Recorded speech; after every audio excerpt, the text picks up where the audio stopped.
Assalamualaikum warahmatullahi wabarakatuh. Sahabat beriman, sejak bangun pagi hingga tidur lagi, kita selalu berupaya maksimal meraih ridhonya. Namun banyak yang fokus ibadah hingga melalaikan kewajiban utama. Seolah-olah semua amalan tersebut bisa menjadi kunci pintu surga di hari akhir. Hingga akhirnya rasa bangga, rasa paling saleh, paling bersih menguasai. Hal yang tidak kita sadari bisa menggugurkan pahala kita. Benarkah amal ibadah bukan satu-satunya? Apa kriteria yang Allah lihat selain ibadah kita di dunia? Lalu apa yang harus dilakukan agar bisa menggapai surganya? Tonton video ini hingga akhir agar tidak sesat. Mengapa Allah tak menerima pahala manusia?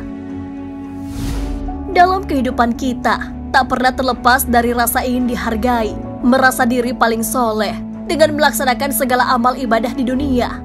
Kesombongan atau sifat ujub pun pelan-pelan menggerogoti hati kita.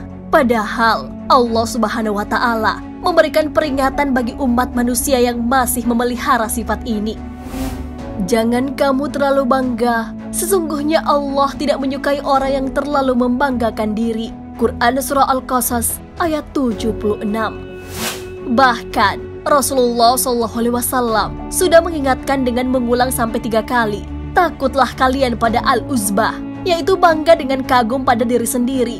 Ketika Rasulullah SAW mengingatkan dengan sabdanya tersebut, di hadapan beliau adalah para sahabat yang mulia. Mereka bukanlah kalangan yang lalai. Mereka adalah sosok panutan di masanya. Jika diibaratkan saat ini, mungkin sahabat telah mendapat jutaan followers di media sosialnya. Mereka soleh-soleh dan para penghafal Al-Quran. Karena itu, dosa ujub boleh jadi jebakan dan jerat halus, tapi mematikan bagi para pelakunya, yang kebanyakan dari kalangan orang-orang hebat. Pernahkah Anda mengamati langkah semut? Ya, seperti inilah bagaimana dosa ujub bekerja. Ia sangat halus, merasuki hati kecil manusia. Seolah-olah tak ingin dipuji, namun tujuan utamanya memang hanyalah untuk mendapatkan pujian manusia. Astagfirullah. Sungguh, tidak pantas bangga diri kecuali hanya Allah yang maha suci dan terpuji. 3 hal yang membinasakan: kekikiran yang diperturutkan, hawa nafsu yang diumbar, dan kekaguman seseorang pada dirinya sendiri. Hadis riwayat Tabrani. Meski sangat halus dan seakan-akan tidak merugikan siapapun, namun sifat ini haruslah kita hindari, sebab pahala kitalah taruhannya. Seseorang yang merasa ujub dengan amal kebaikannya, pahalanya akan gugur dan amalannya menguap, karena Allah tidak akan menerima amalan kebajikan sedikit pun kecuali dengan ikhlas karenanya. Apa yang Allah lihat selain amal ibadah? Suatu hari, baginda Nabi Muhammad SAW didatangi Jibril, kemudian berkata, "Wahai Muhammad, ada seorang hamba Allah yang beribadah selama 500 tahun di atas sebuah bukit yang berada di tengah-tengah lautan. Saat itu, Allah Subhanahu wa Ta'ala mengeluarkan sumber air tawar yang sangat segar sebesar 1 jari. Di situ juga Allah Subhanahu wa Ta'ala menumbuhkan 1 pohon delima. Setiap malam, delima itu berbuah 1 delima. Setiap harinya, hamba Allah tersebut mandi dan berwudu pada mata air tersebut. Lalu ia memetik buah delima untuk dimakannya. Ia lalu berdiri untuk mengerjakan sholat, dan dalam sholatnya ia berkata, 'Ya Allah, matikanlah aku dalam keadaan bersujud, dan supaya badanku tidak tersentuh oleh bumi dan lainnya, sampai aku dibangkitkan pada hari kiamat dalam keadaan bersujud.' Maka Allah Subhanahu wa Ta'ala menerima doa hambanya tersebut. Jibril mendapatkan petunjuk dari Allah Subhanahu wa Ta'ala bahwa hamba Allah itu akan dibangkitkan pada hari kiamat dalam keadaan bersujud. Maka Allah Subhanahu wa Ta'ala berkata, 'Masukkan hambaku ini ke dalam surga karena rahmatku.' Akan tetapi, hamba tersebut tetap ngotot dan berkata, 'Ya Allah, masukkan aku ke dalam surga karena amal ibadahku.' Maka Allah Subhanahu wa Ta'ala menyuruh lagi, 'Masukkan hambaku ini ke dalam surga karena rahmatku.' Akan tetapi, hamba tersebut masih saja meminta hal yang sama, untuk dimasukkan ke dalam surga karena amal ibadahnya. Ia masih berusaha membujuk Allah. Untuk yang ketiga kalinya, Allah Subhanahu wa Ta'ala menyuruh lagi, 'Masukkan hambaku ini ke dalam surga karena rahmatku.' Akan tetapi, hamba tersebut pun berkata lagi, 'Ya Allah, masukkan aku ke dalam surga karena amal ibadahku.' Maka Allah Subhanahu wa Ta'ala menyuruh malaikat agar menghitung seluruh amal ibadahnya selama 500 tahun dengan nikmat Allah yang telah diberikan kepadanya. Setelah dihitung-hitung, ternyata kenikmatan Allah Subhanahu wa Ta'ala tidak sebanding dengan amal ibadah hamba tersebut selama 500 tahun. Maka Allah Subhanahu wa Ta'ala berfirman, "Masukkan ia ke dalam neraka." Ketika malaikat akan menariknya untuk dijebloskan ke dalam neraka, hamba tersebut berkata lagi, "Ya Allah, masukkan aku ke dalam surga karena rahmat-Mu." Hadis riwayat Sulaiman bin Haram dari Muhammad bin Al-Munkadir dari Jabir radhiyallahu anhu. Rasulullah SAW beberapa kali menegaskan faktor penentu masuk neraka atau surga seorang hamba adalah rahmat Allah Subhanahu wa Ta'ala.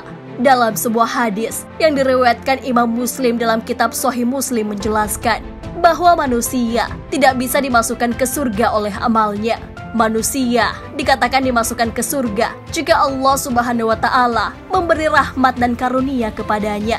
Aisyah istri Nabi Muhammad SAW berkata, Rasulullah SAW bersabda, "Tujulah kebenaran, mendekatlah dan bergembiralah bahwa sesungguhnya tidak seorang pun dari kalian yang dimasukkan surga amalnya." Mereka bertanya, "Tidak juga Tuhan, wahai Rasulullah?" Nabi SAW menjawab, "Tidak juga aku, kecuali bila Rabb-Mu melimpahkan rahmat dan karunia kepadaku. Dan ketahuilah bahwa amal yang paling disukai Allah adalah yang paling rutin meski sedikit." Hadis riwayat Muslim. Dalam hadis lainnya yang disampaikan Jabir, salah seorang sahabat Nabi Muhammad SAW mengungkapkan hal yang senada dengan yang disampaikan Aisyah, bahwa hanya rahmat Allah Subhanahu wa Ta'ala yang dapat memasukkan manusia ke surga.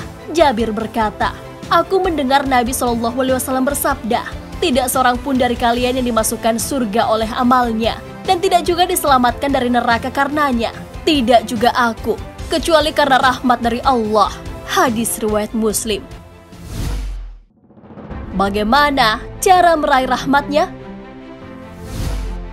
Fakta bahwa amal bukan penentu, bukan menjadi alasan manusia harus berserah dengan hidup mereka, lalu mulai malas beribadah, bahkan menentang ajaran Allah.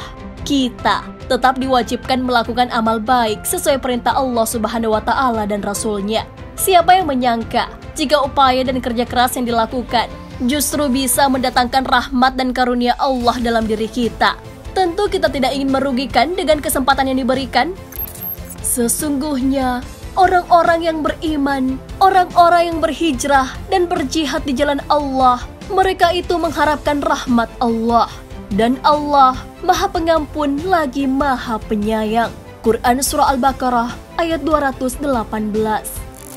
Rasulullah SAW mengajarkan kepada umatnya beberapa cara agar rahmat Allah itu bisa diraih. Pertama, berbuat ihsan dalam beribadah kepada Allah Subhanahu wa Ta'ala dengan menyempurnakan ibadah kepadanya dan merasa diperhatikan atau diawasi oleh Allah. Langkah lain yang bisa ditempuh dengan menanamkan kasih sayang kepada makhluknya, baik manusia, binatang, maupun tumbuhan. Apalagi di saat krisis seperti ini, tentu banyak yang membutuhkan uluran tangan kita. Juga, marilah kita raih rahmat Allah dengan merenungi semua dosa-dosa kita. Sebab amalan kita bisa saja gosong karena berbagai sebab. Allah berfirman dalam Quran Surah An-Naml ayat 46 yang artinya, "Hendaklah kamu meminta ampun kepada Allah agar kamu mendapat rahmat." Sahabat beriman, semoga Allah bersihkan hati kita dari riya dan semua penyakit hati lainnya. Apakah Anda yakin dengan ibadah Anda saat ini? Wallahu a'lam bishawab. Wassalamualaikum warahmatullahi wabarakatuh.